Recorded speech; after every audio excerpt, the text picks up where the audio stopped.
Во денешното издание на емисијата Култ култура, мој соговорник е професор доктор Гоце Цветановски, научен советник во Институтот за македонски јазик Крстен Мисирков, воедно и автор на првиот том на македонскиот етимолошки речник. Предпоставам дека за вас беше навистина голем предизвик, меѓутоа и одговорност да се работи на еден ваков проект.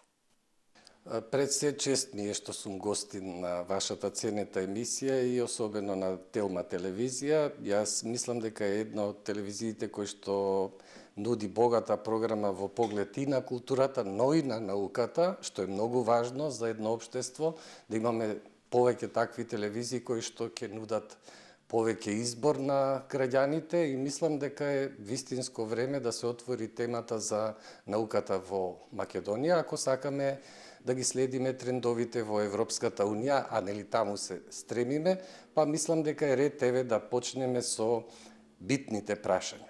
Едно од битните прашања за македонската нација воопшто е постоењето на три столба во јазичниот идентитет. Јазичниот идентитет се потпира на нешто што се вели континуитет, а континуитетот не се измислува, тој се гради. За да имаме цврсти докази, постојат така наречени неколку типа речници кои што се клучни во определбата дека тој јазик е зрел, односно тој народ е зрел и самостоен. Што значи тоа? Ние веќе го имаме толковниот речник на македонскиот јазик, капитално дело веќе, реализирана е првата задача. Но за да бидеме во дострел со другите народи, потребни ни се уште дијалектниот речник, сеопфатниот дијалектен речник на македонските дијалекти и се разбира етимолошкиот речник. Зошто го кажувам ова? Етимологијата како наука пред се занимава со историјата на еден јазик, односно историјата на зборовите и нивното доаѓање во определен период. Што значи тоа? Тоа е една слика, една историја на постоењето на еден народ и неговиот јазик. Кога започнале првите зборови, како се применувале, со какво значење и така натаму, се до најновите зборови кои што влегуваат постојано и постојано, бидејќи јазикот е отворен систем. Етимологијата како наука, мислам дека е една од најтешките дисциплини и тоа дефинитивно се уверив последниве 4 години. Јас инаку по специјалност по потесна вокација сум дијалектолог, но принудно сум етимолог, затоа што во Македонија не беше подготвен добро теренот за етимолошки истражувања. Оваа работа бара навистина многу посветеност и одвојување, а пред се и искуство. Искуството се темели на веќе 3 децениско работење, не само во областа на дијалектологијата, туку и на современиот план на современиот македонски јазик, се разбира лексикологијата и лексикографијата како составен дел за изработка на речници. Јас можам да напоменам дека ова не е мој прв речник, значи предходно сум учествувал во толковниот речник на македонскиот јазик со знаеме дека тој е добитник и на престижната награда Гоце Делчев. Потоа таму го стекнав, значи лексикографското искуство, како се работи, што треба да прави еден добар лексикограф. Потоа сум бил редактор и на словачко-македонскиот речник, меѓу другото е прв таков речник, двојазичен речник. Исто така бев и автор на тој речник, учествував во редакцијата на современиот македонско-грчки речник, една екипа, добра екипа, која што исто така сакаше да воспостави мостови на соработка, бидејќи само речниците се мостови што зближуваат два јазика на рамноправна основа. И да не редам, дојдов еве до она што се вели финале, македонскиот етимолошки речник. Предизвикот беше огромен. Зошто го кажувам тоа? Затоа што се најдов во време кога, за жал, другите јазици веќе беа многу во напредната фаза со изработката на своите етимолошки речници, некои дури и по 2 и по 3 етимолошки речници. Ние немавме собствено искуство, немаше на што да се потпреме. Литературата беше расфрлана на сите страни. Што значи тоа? Имаше нешто како, да речеме, грцизмите, романизмите и така натаму. Но за да се направи едно вакво капитално дело, треба претходно да имате добар корпус, добра база. За среќа јас имав можност да работам и на планот на дијалектологијата, па имав неисцрпни извори од дијалектолошки план. Исто така имав можност да работам и на толковниот речник, па од современ план, терминолошки. Исто така долги години работев и дојдовме до ова што сега го имаме, првиот том од првиот македонски етимолошки речник. Станува збор за навистина важен научно-истражувачки проект на кој што му претходеше подготовка од 6 месеци, кога се правеше концептот, меѓутоа и според која методологија ќе работите на етимолошкиот речник? Овој речник ги задоволува сите научни стандарди. Работен е по концепција и методологија на сите етимолошки речници досега, што значи дека тука не недостасува литература, проверка и така натаму, но неговата популарност се огледа во бројот на лексемите. Тука има многу интересни лексеми затоа што се земени предвид колоквиализмите, разговорниот јазик, диалектизмите и така натаму, значи дадена една поширока лепеза на граѓаните да можат секој читател, не само стручните лица, да си провери како еден збор дошол во македонскиот јазик или каков бил неговиот пат на доаѓање во македонскиот јазик. Јас овде, ако ми дозволите, би сакал на вашата публика да се обратам преку неколку примери да им покажам колку е тоа интересно. Еве, како една археолошка работилница, лабораторија звучи етимолошкиот речник. Значи, да земеме неколку примери од различни јазици, нели? Македонскиот јазик во овој случај како примач, јазик примач, можеме да констатираме дека имаме лексема жандар, што е обработена веќе во првиот том од македонскиот етимолошки речник, но имаме исто така и джандар, односно еве да речеме джандар збира и така натаму, познато е. Сега, ако не интересира етимологијата на овие два збора, многумина ќе помислат дека тоа е само фонетска адаптација на ЖДЖ, но не е така. Верувате, значи од една страна станува збор за жандар, односно од француското жандарм, што во принцип е преку српскиот јазик дојдено кај нас, нели, во таа функција што ја има, а од друга страна пак постои турцизмот джандар, кој што има сосема различна етимологија. Тој е по потекло од персискиот јазик со две сложенки, джан и дар. Джан во суштина живот, душа, и од друга страна имаме дар, што значи глаголска основа поседувам.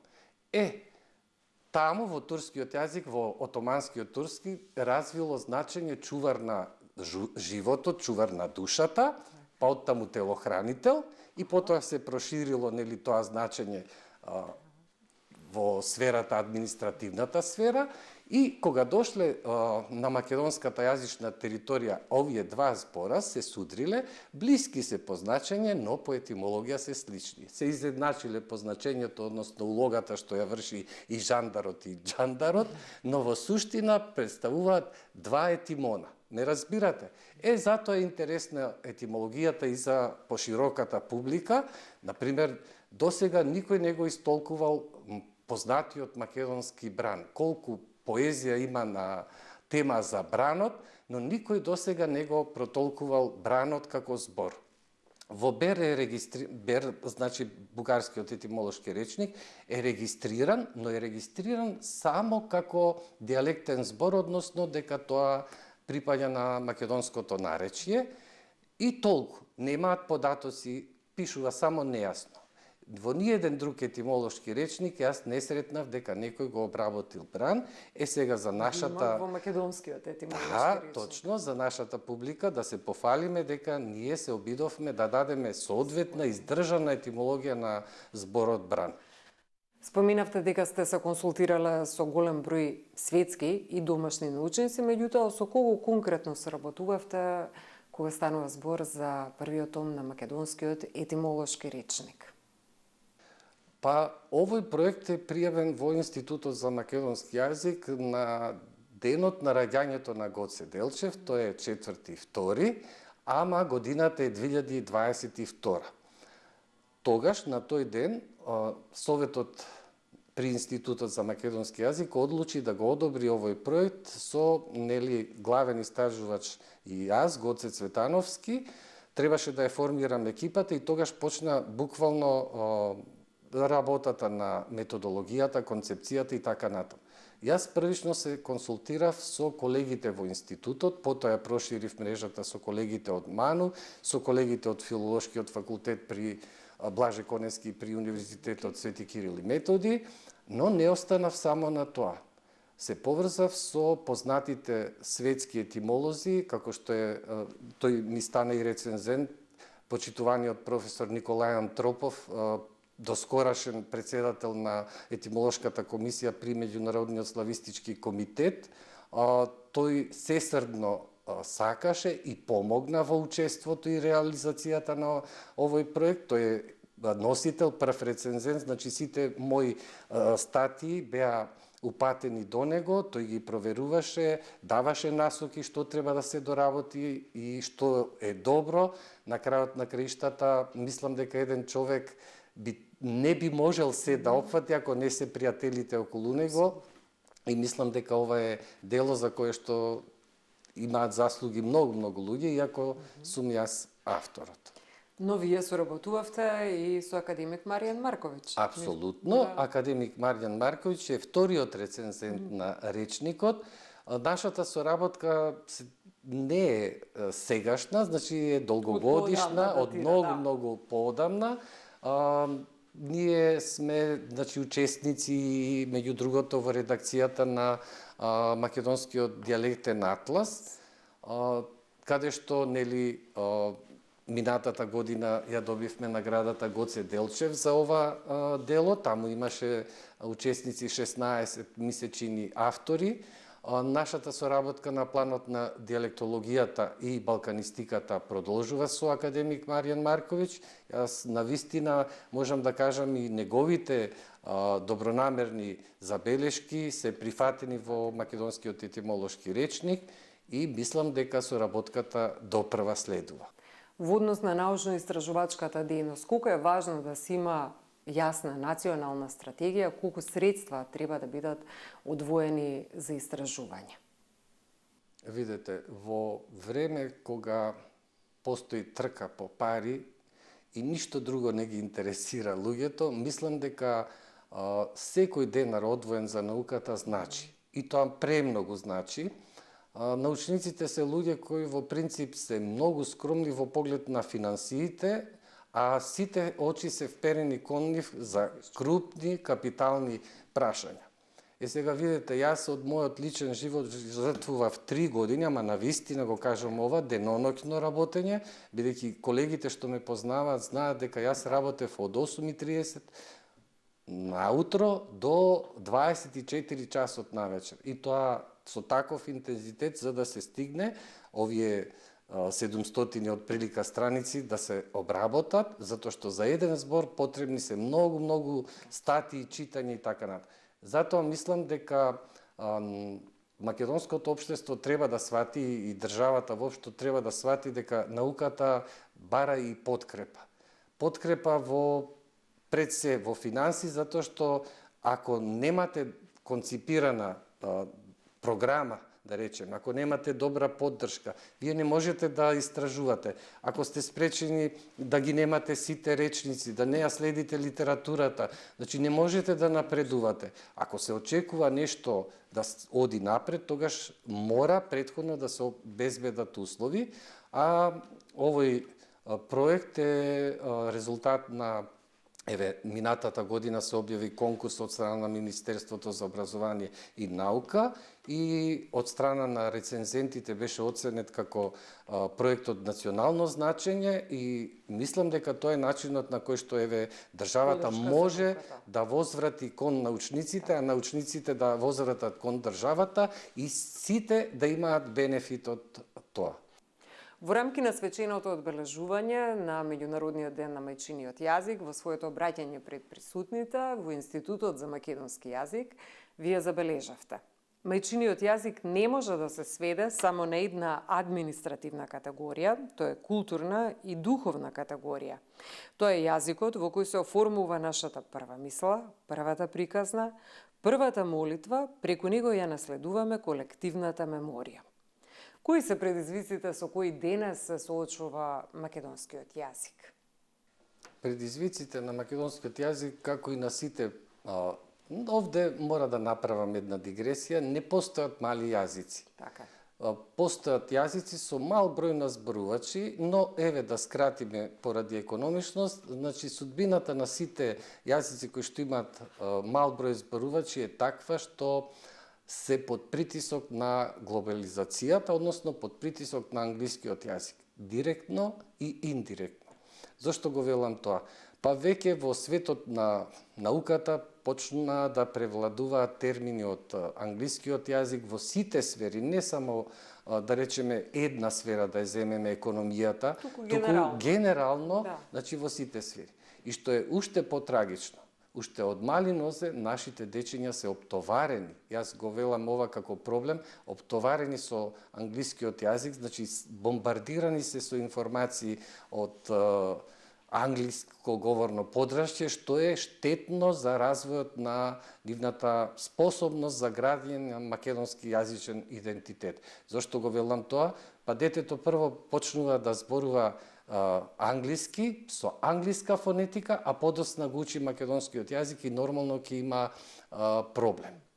Затоа мислам дека посветеноста, грижата, а пред се Институтот за македонски јазик е чувар на македонскиот јазик, треба да биде сестрана. И вие, новинарите, треба да им помогнете на научниците, на наставниците, на професорите, да изградат еден таков однос кон јазикот, бидејќи јазикот е храмот на душата. И ако е така, тогаш јас ќе речам дека сите ние, како учесници во таа заедница, во тој храм, треба да придонесеме со тоа што можеме. Вие со медиумската писменост, со начинот на кој што комуницирате со јавноста, ние, научниците, да ви даваме податоци и насоки, професорите и наставниците убаво да зборуваат, не само да го познаваат македонскиот јазик, туку со дикција, со нагласок како што треба, за да му го пренесат тоа на детето и да остават впечаток дека најмилото нешто, како цвеќе, е јазикот и тој треба да се негува. Ако не го негуваме, тој ќе згасне. Ви благодарам, професорот Цветановски. И јас ви благодарам, ми беше чест и задоволство.